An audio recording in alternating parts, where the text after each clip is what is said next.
Biar ulangi. Oke, sepertinya ada gangguan. Oke, kami ulangi. Ya, kawan pajak, kita hari ini akan bahas apa? Hari ini kita akan bahas tentang SPT tahunan PPH orang pribadi di Cortex. Ini masih tentang SPT tahunan ya, Beli ya? Betul. Nah, kita bahas tentang SPT tahunan karena memang jangka waktu pelaporannya sampai dengan akhir Maret tahun 2026 untuk yang tahun pajak 2025. Nah, Beli sudah lapor SPT belum, Beli? Sudah. Sudah ya, Beli? Iya. Lapornya via apa, Beli? Via Cortex DJP. Gampang atau gampang, Beli? Gampang banget. Iya. Ya, jadi kawan pajak silahkan sambil respon ya di kolom komentar. Kalau sudah ada yang lapor pajak atau ada yang belum, silahkan respon. Kira-kira sudah atau belum, ada kendala apa? Jadi kita bisa bahas bareng-bareng hari ini di Tax Live episode ke-148. Beli, kita hari ini bahas tentang SPT orang pribadi di Cortex. Sesuai judul kita hari ini, Beli. Saya ada pantunnya, Beli. Saya bacain dulu pantunnya, Beli. Pergi memancing membawa kail. Berangkat dari Bekasi lewat Jakarta. Artinya? Lapor pajak harus nihil. Mitos atau fakta? Nah, ya ini akan kita bahas ya, Beli ya. Kita akan membahas sebenarnya lapor pajak itu harus nihil apa enggak sih? Ya, baik. Suaranya masih terdengar kecil ya, akan kami besarkan volumenya. Ya. Sebenarnya, Beli, untuk lapor SPT, lapor pajak di Cortex itu apakah benar harus nihil? Ya, itu kita lihat dulu dari bagian per bagian yang ada di Cortex ini ya. Ya. Karena di induk maupun di lampiran itu akan menentukan sebetulnya kita lapor nihil sudah pas hitungannya atau memang bisa jadi kurang bayar atau bahkan jadi lebih bayar. Dan kita perlu bahas satu persatu nih Mas Lintang. Kira-kira penyebabnya apa ini yang bisa menyebabkan potensi nihil tadi atau potensi lebih bayar tadi atau kurang bayar tadi? Jadi pada dasarnya SPT itu laporan pajak itu tadi ya kemungkinannya bisa nihil, bisa kurang bayar ataupun lebih bayar ya, Beli ya. Betul. Jadi kalau dibilang misal sesuai judul kita, apakah lapor pajak harus nihil? Sebenarnya bisa dengan kita jawab singkat, tidak ya, Beli ya. Karena kemungkinannya bisa nihil, bisa lebih bayar, bisa kurang bayar. Nah, akan kita bahas bareng-bareng kawan pajak apa yang kira-kira perhitungan sebelah mana atau isian Cortex yang bagaimana yang bisa menyebabkan SPT tadi lebih bayar, kurang bayar ataupun nihil. Nah, kita mulai, Beli, dari pemahaman kita tentang apa yang ada di SPT ya. Di SPT itu bagiannya apa aja, Beli? Induk, lampirannya berapa? Ya.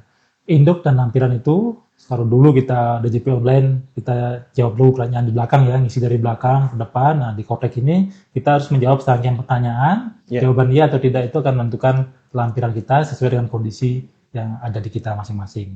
Nah, di induk ada juga nanti lampiran yang akan otomatis muncul ya, induk dan L1. Ya, itu yang defaultnya L1 ya? Defaultnya betul. Lampiran lain akan menyesuaikan sesuai dengan kondisi jawaban dari pertanyaan yang ada di induk. Nah, jawaban-jawaban yang di induk itu yang menentukan juga ya, status SPT kita bakal apa? Nihil, lebih bayar atau kurang bayar ya, Beli ya? Jadi akan kita kupas juga bagian-bagian mana di SPT yang sering ditanyain juga sih, yang kira-kira krusial, penting untuk kawan pajak ketahui karena ini menentukan status SPT kawan pajak. Mulai dari bagian header dulu, Beli. Apa yang penting di situ, Beli? Ya, header di sini ada tahun pajak tentunya ya, tahun pajak 2025 jangan ya, salah. Betul, tahun pajak. Kemudian di situ juga ada sumber penghasilan kita, apakah dari pekerjaan atau dari usaha atau juga dari pekerjaan bebas. Nah, di situ kita harus memilih salah satu atau bisa dua-duanya ya, pekerjaan maupun dari pekerjaan bebas ya, usaha atau pekerjaan ya. Sama itu juga ada metode pembukuannya atau pencatatan. Nah, umumnya bagi karyawan kita akan memilih jenis pencatatan dalam metode pembukuan tersebut. Pencatatan. Kalau yang usaha ada juga yang melakukan pembukuan ya. Pembukuan ya. Pembukuan. Nah, tentu ada tombol lain lagi nih. Nah, ini kalau ibaratnya rumah, ini merupakan pondasinya nih, header ini pondasinya. Salah sedikit itu bisa mempengaruhi perhitungan yang di bawah. Ini startnya dari sini ya Beli ya? Startnya di sini. Oke. Nah, tombol yang Beli maksud mesti tombol posting ya? Tombol posting. Nah, ini kalau tadi rumahnya, header itu sebagai pondasi, ini ibarat pintu masuknya nih. Pintu masuknya, kita bilangnya tombol sakti. Kalau kita lupa mencet tombol ini, kemungkinan besar semua yang kita input di awal itu, jawaban yang akan muncul di kolom-kolom itu akan menjadi 0. Karena fungsinya apa? Untuk merekap kembali, memasukkan kembali semua data pemotongan, kemudian data pembayaran, data keluarga, bahkan juga daftar harta, utang tahun lalu itu akan masuk secara otomatis. Jadi kita nggak perlu repot-repot lagi menginput data tersebut. Nah ini poinnya di sini nih. Kalau kita lupa, pas kita masuk ternyata kok 0 semua ya, penghasilan 0, semua 0, padahal kita udah ini, ternyata kita lupa pencet tombol posting. Jadi tombol posting ini juga jangan sampai kelewat ya, karena bisa jadi kan pada saat kita bikin laporan SPT, kita udah ngisi, ya tidak, ternyata masih nihil. Ternyata gara-garanya kita belum klik tombol posting.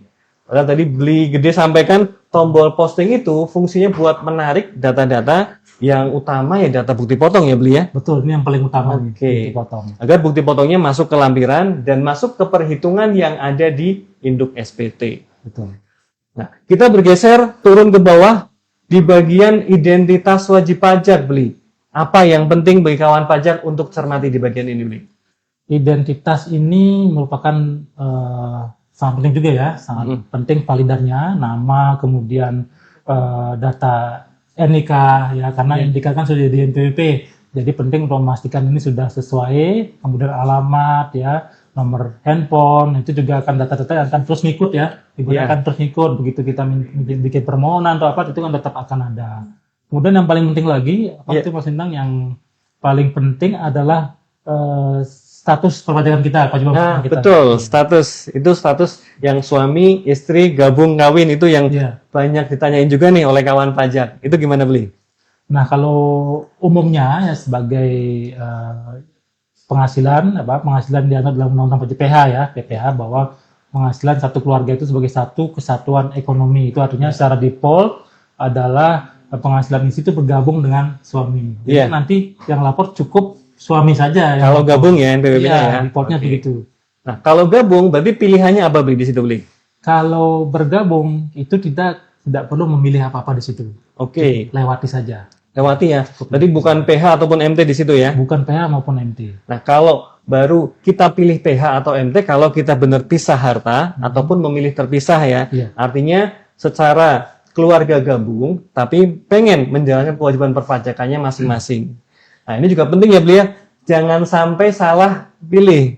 Bahwa ketika kita sebenarnya NPWP-nya gabung, tapi kita memilihnya MT, maka perhitungannya akan berbeda jauh ya Beli ya? Iya, jadi mitos tadi, nihil tadi juga nggak bakal terjadi tuh. Bisa jadi kurang bayar atau lebih bayar karena kesalahan dalam memilih tadi. Kalau kita pilih, misalnya kalau gabung, kita pilih MT maupun PH, itu otomatis tidak ada, kita nggak bisa mengisi yang namanya PTKP di situ. Yang di bawahnya lagi nanti. Dan juga kalau milih PH atau MT akan ada lampiran tambahan ya Beli ya? Ada lampiran tambahan. Lampiran 4. Nah, itu yang perlu kawan pajak perhatikan. Berikutnya kita turun lagi ke bawah formulirnya Beli. Kalau kita lihat di bawah lagi itu ada yang terkait dengan, nah ini, ikhtisar penghasilan neto. Ikhtisar penghasilan. Iya. Apa yang ada di situ Beli? Baik. Ikhtisar penghasilan neto ini kalau kita lihat, kita analogikan tadi, header itu pondasi ya. Nah ini adalah rumahnya ini. Rumahnya ya. Mengapa disebut rumah Beli? Mengapa disebut rumah? Karena di sini di ikhtisar penghasilan neto ini ada yang namanya penghasilan yang tidak final yang akan masuk ke mesin hitung.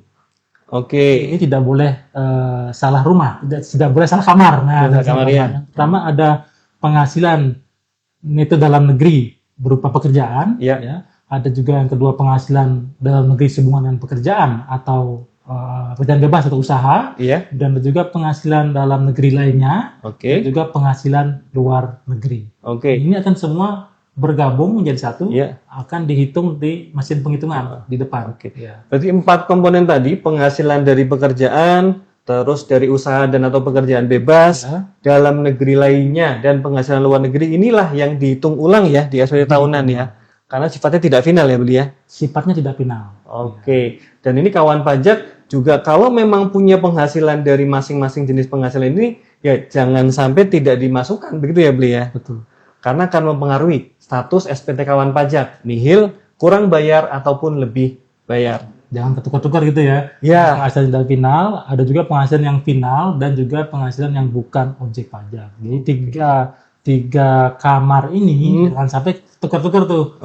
Nah yang satu tadi, penghasilan tidak final yang ada di lampiran B, ya lampiran B ikhtisar ini adalah penghasilan tidak final.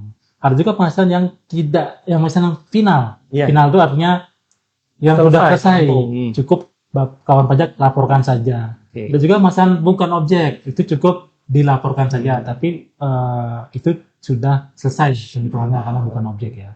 Nah ini kalau tukar-tukar bisa jadi perhitungannya keliru. Jadi kalau ini bagian tadi, bagian ikhtisar penghasilan itu tuh yang tidak final. Nanti kalau yang final dan yang non objek pajak ada di bawah, nanti beli ya pilihannya ya di header ya.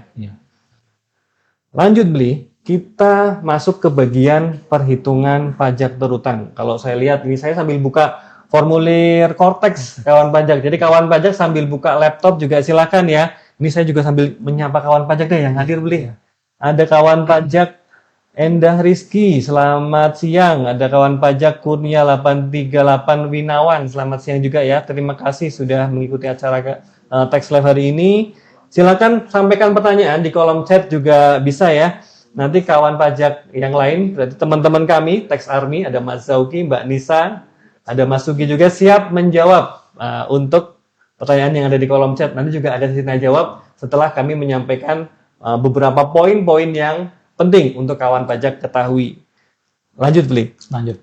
Nah, kita tadi sampai ke bagian tadi kita sampai ke bagian yang tadi beli ikhtisar ya, ikhtisar penghasilan itu. Kita sekarang masuk ke bagian penghitungan pajak terutang. Di sini kalau saya lihat ada terkait pengurang penghasilan neto, zakat, ada juga PTKP. Itu penting juga ya beli ya, karena mempengaruhi perhitungan ya. Penting kawan pajak. Ya, bagaimana penjelasannya beli? Ya, di sini yang paling krusial adalah dalam hal memilih yang namanya penghasilan tidak kena pajak. Artinya penghasilan tidak kena pajak ini disingkat PTKP ya kawan pajak. PTKP. PTKP ini adalah batasan penghasilan kita yang tidak dikenai pajak. Nah, jika kita salah memilih PTKP, status kita misalnya K1 itu artinya kawin, tanggungan 1. Atau TK0 misalnya belum menikah, tidak kawin, tanggungan 0. Nah itu ketika salah dan berbeda dengan yang ada di bukti potong yang kita terima, itu akan mengakibatkan potensi lebih bayar ataupun kurang bayar. Nah, ini perlu lihat juga yang namanya bukti potongnya Mas Lintang. Kita cek dulu bukti potong yang sudah diberikan pemberi kerja lewat Cortex. Iya betul beli. Jadi pengalaman saya ketika mendampingi atau asistensi dengan wajib pajak itu seringkali ternyata ada keliru. Ternyata hanya PTKP-nya saja yang tidak sesuai dengan bukti potong. Padahal ya kawan pajak bisa menjadikan bukti potong sebagai salah satu acuan ya beli ya untuk menentukan PTKP yang diinput di bagian penghitungan pajak terutang. Tapi sebenarnya kalau PTKP itu kondisinya per kapan beli yang menentukan? Baik, sesuai Undang-Undang PPH bahwa PTKP itulah yang menentukan adalah kondisi pada awal tahun, Mas Lintang. Awal tahun 1 Januari ya? 1 Januari. Sebagai contoh misalnya pada awal tahun Januari itu ada seorang wajib pajak yang belum menikah. Ternyata di bulan Februari dia baru menikah. Nah, artinya ketika di awal tahun dia belum menikah, maka dia berhak untuk mendapatkan PTKP adalah sebagai TK0. Tetap kondisi yang Januarinya ya dilihat ya. Bukan yang K0. Bukan jadi tanggungan belum. Yang perlu dilihat adalah kondisi per awal Januari. Dan kawan pajak juga bisa menjadikan acuan antara lain yang bukti potong yang itu ada tulisannya ya beli ya PTKP dari pemberi kerja itu juga bisa kawan pajak jadikan acuan dan ini jangan sampai keliru karena ini mempengaruhi perhitungan. mempengaruhi status SPT kawan pajak. Lebih bayar, kurang bayar, ataupun nihil. Karena tidak selamanya harus nihil ya, Bli? Tidak selamanya harus. Oke. Nah, kita turun lagi ke bawah, Bli. Ke formulir yang ada di bawah lagi bagian kredit pajak. Nah, jadi kalau kata saya sih ini penting banget sih. Karena ini terkait kredit pajak. Silakan, Bli. Ya, kalau kita lihat dulu ya di pajak di DJP online begitu ya. Kita harus input satu-satu itu ya, namanya bukti potong dari pemberi kerja, ini sebagai kredit pajak. Nah, di saat ini di Cortex data sudah masuk secara otomatis. Terpre-populate. Namun kawan pajak tetap memiliki kewajiban ya untuk mengecek kembali kebenaran dari data yang ada di sistem kawan pajak. Jadi perlu cek kembali data ini sudah sesuai atau belum. Ini juga sangat menentukan status nihil tadi ya. Ternyata ada bukti potong yang belum masuk ya di data lampiran tadi. Belum masuk secara otomatis. Nah, itu artinya akan berdampak ke proses penghitungan nanti di depan. Jadi kan yang di bagian kredit pajak ini kan terkait dengan bukti potong ya yang dipungut oleh pihak lain, yang mana tadi kita nariknya dari tombol posting, kemudian lari akan masuk ke lampiran 1 yang di bagian E ya. Dan ini juga penting kawan pajak. Karena kawan pajak bukti potong ini jadi pengurang untuk perhitungan PPh kawan pajak. Nah, ini ya karena sebagai pengurang PPh terutang, jadi akan ngaruh banget ke status SPT kawan pajak. Nah, Bli, ngomong-ngomong bukti potong nih, Bli, yang seringkali menyebabkan perhitungannya keliru. Contoh begini, Pak, saya kok bekerja di satu pemberi kerja saja, tapi kok status saya malah lebih bayar ya? Ini bisa nggak karena ada bukti potong yang belum sesuai, Bli? Atau mungkin penempatannya belum sesuai, Bli? Iya. Bisa terjadi di lapangan seperti ini, banyak kasus ini. Jadi hanya satu pemberi kerja, ternyata di bukti potong sudah ada, namun di lampiran 1D namanya yang ada penghasilan, kolom penghasilan, itu belum masuk, Mas Intang. Jadi masih kosong. Nah, ini mungkin saja ada yang belum masuk ya, 1, 2 itu belum masuk. Ini perlu kita input secara manual, ditambahkan penghasilan. Jadi antara penghasilan dan bukti potongnya adalah sama. Ya. Jadi ada penghasilan, ada yang dipotong. Jadi bukti potongnya di bagian E, penghasilan yang dari pekerjaan ke D ya. Betul. Penghasilan dari pekerjaan ke D, bukti potongnya ada di E, di bawahnya. Dan di inline dia.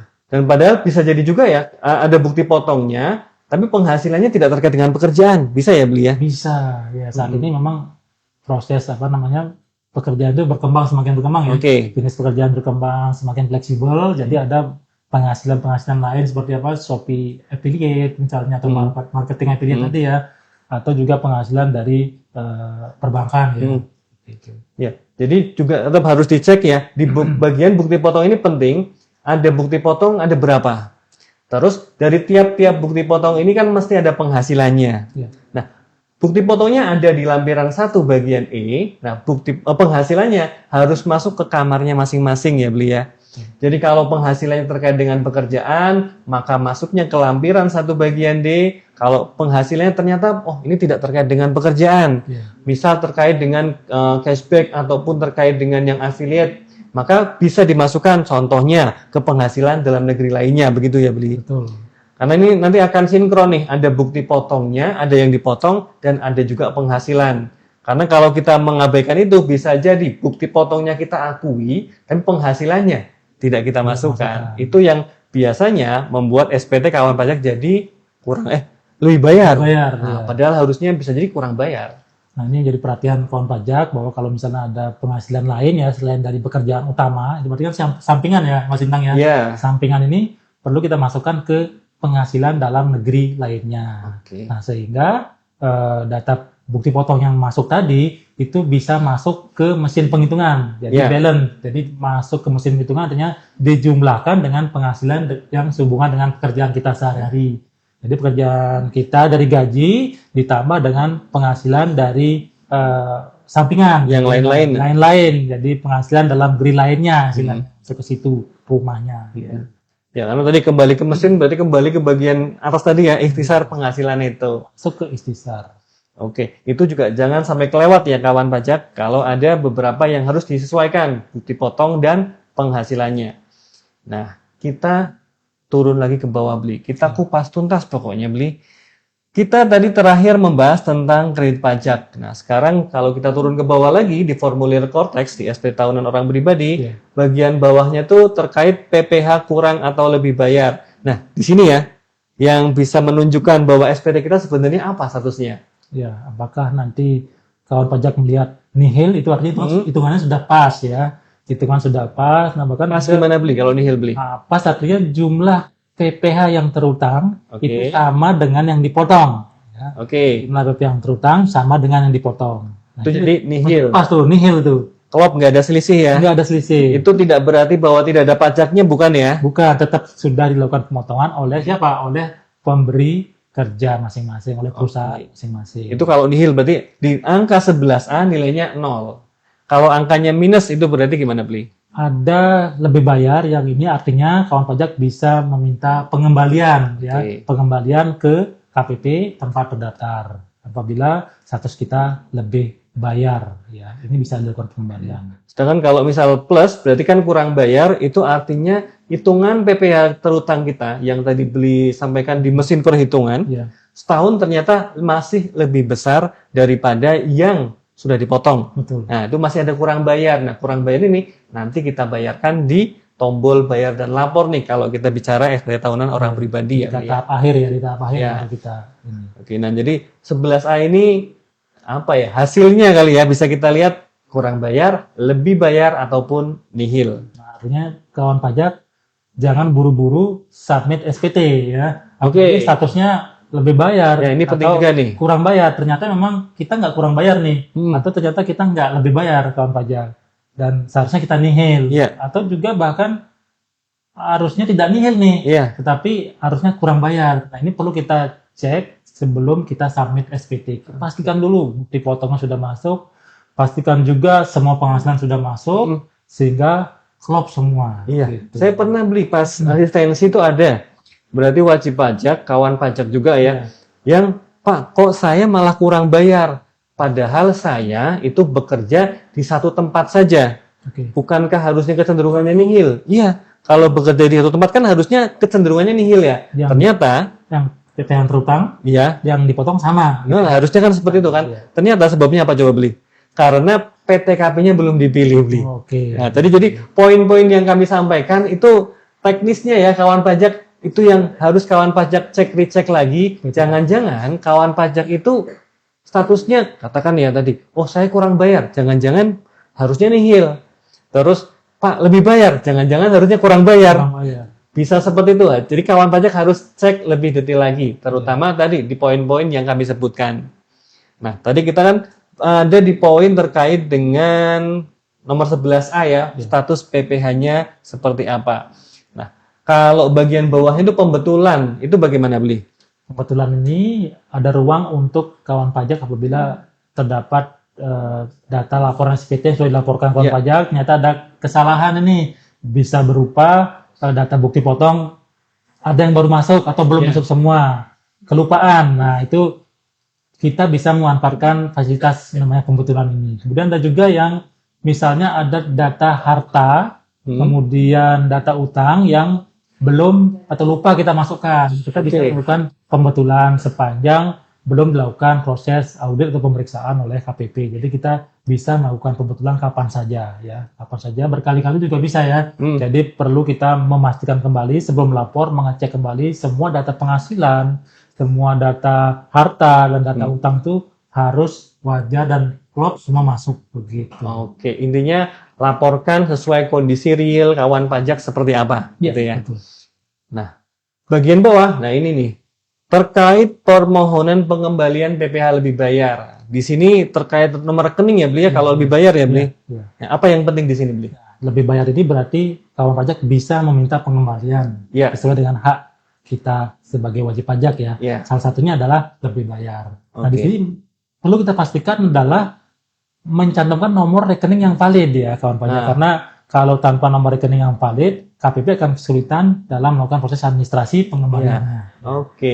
Jadi harus diinput juga nomor rekeningnya ya. Kalau memang kawan pajak sudah menghitung nih, sudah yakin, Pak ternyata benar bahwa SPT saya lebih bayar, maka silakan. Kalau memang berhak atas lebih bayar tersebut, pastikan nomor rekeningnya valid karena di bagian ini, di bagian G akan diminta untuk mencantumkan nomor rekening sebagai tujuan pengembalian kelebihan. Ya, nomor rekening, data nama banknya, nama pemilik rekening tentunya adalah nama kawan pajak sendiri yang melaporkan SPT. Harus sesuai ya? Harus sesuai. Oke. Nah, kalau di bagian berikutnya ada angsuran PPh pasal 25. Apa yang perlu diperhatikan di sini? Nah, ini kawan pajak, bagi kawan pajak yang melakukan usaha biasanya sudah melakukan penipuan, ini pilihan ini pasti akan kawan pajak isi ya, karena untuk memudahkan, artinya untuk meringankan beban pembayaran PPh terutang yang akan terutang di akhir laporan. Tentunya ini sebagai kredit pajak juga. Ini yang untuk tahun pajak berikutnya ya. Tahun pajak berikutnya. Yang kalau di SPT sekarang nanti akan menjadi pengurang juga di bagian atas nanti ya. Betul. Jadi untuk meringankan beban kawan pajak yang ada potensi kurang bayar di akhir tahun. Utamanya kalau bagian ini adalah untuk yang usahawan, atau kurang bayar gitu-gitu ya. Jadi tahun depan itu ada angsurannya agar lebih ringan di akhir tahun berikutnya. Yang karyawan tentunya ini lewati saja. Karyawan tutup lewati saja. Nah, lanjut di bagian transaksi lainnya. Nah, ini ada kalau kita bisa lihat ya, ada harta, ada utang, ada penghasilan yang final, ada penghasilan yang non-objek. Tadi Beli sebutkan bahwa kalau penghasilan yang tidak final ada di atas tadi di mesin perhitungan. Sedangkan kalau yang final dan yang tidak termasuk objek pajak ada di sini nih, di bagian terkait dengan transaksi lainnya. Nanti ada juga lampiran yang harus dilengkapi ya, Beli? Betul. Apa, Beli, yang penting dari bagian ini, Beli? Nah, di sini ada namanya data harta. Data utang ya. Ini merupakan hasil dari prepopulasi dari tahun SPT tahun sebelumnya. Dengan cara apa? Dengan mengklik tombol posting kawan pajak. Jadi jangan bingung ketika kita mau ngisi data harta tadi kosong. Ternyata kita lupa mengklik tombol posting. Itu tujuannya agar data harta utang tahun sebelumnya itu akan masuk ke laporan SPT kita tahun ini. Dan pastikan juga ada kolom-kolom yang perlu kita update ya. Perlu kita update misalnya data harta, misalnya rumah, misalnya data sertifikat, nomor sertifikat, kemudian juga data alamat objeknya dan juga nilai saat ini perlu kita isi. Termasuk juga data utang ya, data utang berarti harta dan utang per kondisi akhir tahun 2025, jadi 31 Desember 2025. Masih ada atau tidak hartanya, utangnya? Kalau masih ada, maka di input di lampiran dengan terlebih dahulu kalau yang utang ini di pertanyaan nomor 14B kita jawab ya. Nah di sini ada baru nih masuk nih penghasilan yang bersifat final dan yang tidak termasuk objek pajak ya, Beli. Nah penjelasannya bagaimana, Beli? Nah yang final ini tentunya sebagian besar akan otomatis terprepopulasi di situ masuk ya. Namun juga ada yang kaitannya dengan penghasilan istri yang dari satu pemberi kerja itu akan mendapat fasilitas menjadi final yang bergabung dengan suami ya. Itu akan penghasilan istri masuk ke final. Nah di situ perlu diinput satu persatu, diinput satu ya, diinput satu. Kemudian jangan lupa di lampiran 1E dipotong itu perlu dihapus ya. Ini dipindahkan ke lampiran 2 yang terkait dengan final, itu penghasilan istri dari satu pemberi kerja. Ini yang sering terjadi juga ya, kalau NPWP-nya gabung, penghasilannya istri yang sudah diakui sebagai final, maka defaultnya itu memang muncul di lampiran 1 huruf E. Ini perlu dipindahkan secara manual ya, dipindahkan secara mandiri. Pindah ke lampiran 2. Jangan lupa kalau sudah dipindahkan, yang di bagian E dan bagian D penghasilan istri tersebut dihapus ya, biar nggak double juga. Nggak double, betul. Nah, artinya di lampiran final ini pajaknya sudah selesai dihitung, kawan pajak. Pajaknya sudah selesai dihitung. Ini tidak akan masuk ke mesin penghitungan di depan yang di tingkat penghasilan itu tadi. Jadi cukup dilaporkan saja. Jadi kalau kita paham itu sebenarnya saling nyambung ya di SPT ini ya. Bagian ini mempengaruhi ini nanti mempengaruhi ini nanti ke mesin perhitungan lagi yang ke depan gitu ya, Beli ya. Betul. Nah, jadi kalau kawan pajak sudah paham logikanya, sebenarnya bisa apa ya? Bisa memastikan bahwa perhitungan saya sudah benar nih karena saya sudah memasukkan penghasilan saya di kamar yang tepat. Ya betul. Gitu ya, Beli. Nah, kalau kita sudah yakin semua nih, Beli. Nah, di bagian yang paling bawah Oh iya, bukan objek belum kita bahas. Iya. Nah, yang bukan objek bagaimana, Bli? Yang poin pentingnya, Bli? Itu juga bukan objek. Contoh misalnya kita dapat warisan atau hibah ya. Iya. Itu tetap lewat ya, tetap wajib dilaporkan juga di situ. Iya. Tapi jangan salah masuk ya. Jangan salah masuk ke mesin penghitungan tadi kisar neto tadi, penghasilan tidak final tadi, tetap masuk ke rumahnya, yaitu penghasilan bukan objek pajak. Betul. Ya. Jadi kalau punya penghasilan bukan objek juga masukkan, ada kamarnya sendiri. Ada kamar sendiri. Jangan sampai tercampur atau tertukar dengan rumah yang ada mesin hitungnya yang tadi, penghasilan yang tidak final tadi, jangan digabung di situ. Oke. Nah, kalau kita turun ke bawah lagi ada lampiran tambahan ya. Jadi lampiran tambahan itu kalau memang wajib pajak atau kawan pajak itu relate. Contohnya misal ada pembukuan, maka ada laporan keuangan. Nah, itu silakan bisa diupload di situ. Ada lampiran yang perlu diupload ya. Nah, terus terkait dengan zakat juga ya, Bli, tadi kalau ada, maka juga bisa diinput di bagian lampiran tambahan ini ya. Bukti, Oke. ada buktinya ya. Nah, Bli, kalau misal kawan pajak udah ngisi-ngisi semua nih, terus udah yakin, udah cek dan recheck, tahap berikutnya ini di tombol-tombol yang paling bawah ya, Bli ya? Ya. Itu bagaimana, Bli? Tahap berikutnya berarti kita harus memastikan dulu yang tadi ya, status kurang bayar, apa nihil, apa LB tadi. Itu udah kelihatan ya kalau di bagian bawah ya, di bawah status kelihatan. LPT. Iya. Sudah kelihatan. Lalu kita akan masuk ke bawah, misalnya kita pastikan sudah nihil, lengkaplah nihil. Oke. Jadi kurang bayar, itu pastikan sudah mencentrang kolom pernyataan. Nah di situ kalau belum yakin, jangan lupa kawan pajak, kita bisa ngerjakan nanti, kita perlu pikirkan lagi. 2 kali 3 kali, simpan konsep dulu. Simpan konsep. Ini juga penting, Bli. Tombol simpan konsep. Jadi ini sering kalau kami penyuluhan ya, jangan lupa sering-sering klik tombol simpan konsep. Jadi isian-isian kawan pajak yang sudah diisi, kalau sewaktu-waktu misal kawan pajak, oh nanti saya mau mengerjakan yang lain dulu, ternyata tiba-tiba logout. Yang kawan pajak kerjakan ini tetap tersimpan, tidak perlu mengulang dari awal ya, Bli ya. Oke, jadi penting tombol simpan konsep. Nah, kembali ke bayar dan lapor. Ya. Kalau kurang bayar bagaimana, Bli? Nah, kalau kurang bayar, kita akan klik bayar dan lapor ya di samping kolom simpan konsep tadi. Bayar dan lapor, kita cek lagi nih 2 kali, dicek lagi, jangan buru-buru submit nih. Nah, kalau sudah yakin semua data penghasilan sudah masuk, bukti potong sudah sesuai ya, klik bayar dan lapor, itu otomatis akan kita diarahkan untuk terbit namanya billing ya, kode billing. Kode billing ini kita bisa bayarkan ya melalui bank persepsi atau m-banking masing-masing ya.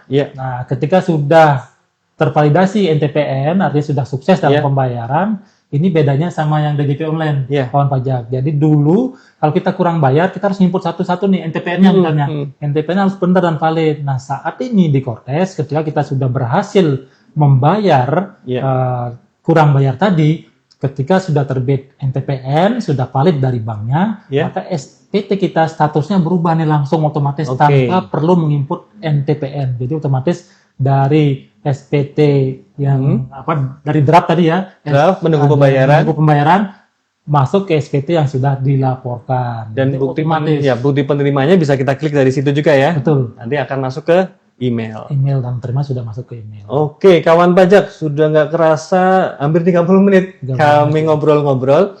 Nah, tapi kita perlu tetap menyapa kawan pajak juga, Bli, yang ada di kolom komentar. Ini juga ada beberapa pertanyaan. Terima kasih kepada tim Tax Army yang sudah menjawab pertanyaan juga.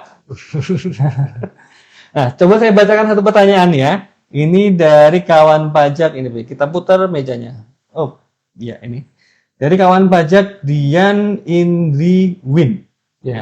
Pertanyaannya saya bacakan, Bli. Nanti Bli yang jawab.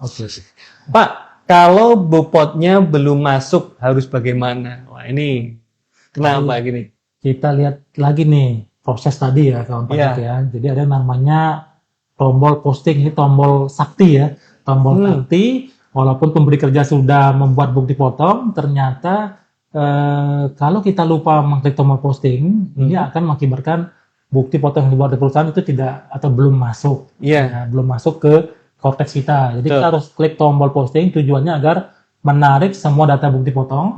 Tidak hanya bukti potong kawan pajak, ternyata kok data harta kita kok kosong nih, padahal saya rajin ngisi tahun lalu ya. Data harta, utang, dan lain sebagainya itu kita ngisi. Ternyata harus diklik posting dulu agar semua data tersinkronisasi. Betul. Itu pula dengan pembayaran Mas Lintang, pembayaran yang dibayar oleh wajib pajak kaitan dengan usaha yang UMKM. PPh final UMKM yang dibayarkan. Betul, yang 0,5% itu akan juga otomatis masuk ya. Dari tombol posting tadi ya. Sama satu lagi bisa jadi perusahaan atau tempat kawan pajak bekerja ternyata belum bikin bukti potongnya. Itu bisa juga kan? Bisa juga. Nah, kalau case-nya seperti itu, silakan ingatkan pemberi kerjanya, ingatkan tempat kawan pajak bekerja untuk membuat bukti potongnya di Cortex agar terprepopulat langsung masuk ke SPT kawan pajak. Tapi sebelumnya bisa cek juga Mas Lintang. Iya. Kolom bukti potong saya. Betul. Itu gimana, Nah, bukti potong saya itu tujuan sebelum klik posting, kita secara mandiri bisa mengecek bukti potong di bukti potong saya untuk mendownload secara mandiri. Di situ seharusnya kalau pemberi kerja sudah membuat bukti potong, maka di situ akan muncul bukti potong milik kita. Kita bisa download dan pastikan angkanya sudah sesuai, PTKP-nya sudah sesuai sebelum kita masuk dalam pengisian SPT. Itu yang ada di modul eBupot, bukti potong saya ya? Bukti potong saya. Oke. Lanjut ke pertanyaan berikutnya. Dari kawan pajak Asya_if, kita baca beli. Aku ada bukti potong selain dari perusahaan, salah satunya dari affiliate. Tapi secara penghasilan yang otomatis masuk cuma dari perusahaan, di mana saya kerja aja. Itu gimana ya? Ya, ini seperti yang disampaikan tadi ya. Ya, ini kayaknya perlu diulangi, Karena ya. Saya yakin banyak nih kawan pajak yang mengalami hal serupa, Secara default ya, bahwa bukti potong yang masuk secara sistem itu pasti adalah bukti potong dari pemberi kerja. Iya. Artinya ada bukti potong yang A1 untuk karyawan swasta, A2 untuk PNS. Iya. Di lampiran 1E. Namun ada kalanya karena ada kegiatan kerjaan lain secara sampingan, misalnya ada bukti potong dari marketing affiliate tadi. Iya. Ya, di situ pasti akan masuk di bukti potong yang 1E juga. Jadi sebenarnya untuk antara bukti potong dari pekerjaan, di bawahnya pasti ada yang dari affiliate tadi. Namun di kolom penghasilan di lampiran 1D itu belum masuk kawan pajak. Jadi hanya penghasilan dari pekerjaan kita. Nah, itu bisa kita tambahkan sendiri karena ini pekerjaannya tidak tetap, artinya ada sampingan yang tidak tetap. Itu kita masukkan ke penghasilan dalam negeri lainnya. Penghasilan sehubungan dengan dalam negeri lainnya ya, penghasilan dari dalam negeri lainnya. Kita input di situ ya, agar tujuannya agar masuk ke mesin penghitungan tadi, masuk menjumlahkan ke penghasilan, ke total penghasilan neto kita. Oke, jadi tadi ya prinsipnya harus masuk ke kamarnya ya, Masuk ke kamarnya sesuai dengan jenis penghasilan tadi. Apakah tidak final, masuk ke non final, atau bukan objek. Nah, penghasilan dari marketing affiliate ini termasuk yang tidak final. Jangan sampai salah masuk. Jangan sampai dimasukkan ke yang final. Salah juga kalau gitu. Salah juga nanti. Oke. Satu pertanyaan terakhir nih, Ini juga penting nih untuk kawan pajak ketahui juga. Ini pertanyaan dari saya bacakan ya, Kawan pajak Rai Astri Dewi. Kalau pelaporan SPT lewat bulan Maret, apakah ada denda, Nah, ini kalau lewat dari ketentuannya kan paling lambat akhir Maret ya. Akhir bulan ketiga, iya. Kalaupun terlewat itu ada potensi namanya denda administrasi. Iya. Denda administrasi itu ada potensi namanya denda administrasi. Iya. Ya. Nanti berpotensi mendapatkan surat tagihan pajak. Senilai kalau tidak melaporkan atau terlambat melaporkan adalah Rp100.000 per tahun berarti ya. Per tahun. Ya. Ini penting kawan pajak. Nah, dalam era Cortex ini kawan pajak akan apabila terlambat akan mendapatkan atau data STP itu datang dari mana? Kita bisa ngecek di Cortex juga sendiri karena akan dikirimkan via sistem ya di Cortex. Kita bisa mengeceknya di sana. Apakah ada tagihan atau enggak nih kita? Otomatis juga di Cortex. Otomatis di Cortex. Jadi SPT terus juga tagihan pajak ada di Cortex semua. Nah, baik. Kita sudah menjawab pertanyaan juga. Tadi dibantu teman-teman kami. Terima kasih. Terima kasih Tax Army yang sudah siap selalu menjawab dengan cekatan. Sigap ya. Ya, kawan pajak tidak terasa sudah 30. Kalau ini sudah 30 menit lebih. Ya. Ya, sudah 30 menit lebih. Terima kasih atas atensi, perhatian yang diberikan di acara Tax Live yang episode ke-148. Jadi kesimpulannya sebenarnya bahwa SPT itu nggak harus nihil. Tapi Bli ada closing statement nih. Gimana Bli? SPT itu tidak harus nihil, jadi pastikan semua penghasilan itu sudah kita laporkan sesuai dengan kondisi yang sebenarnya. Jadi nanti kalau sudah begitu, liburan kita tenang, lebaran kita libur juga lebaran tenang, karena semua penghasilan sudah masuk semua. Iya. Baik,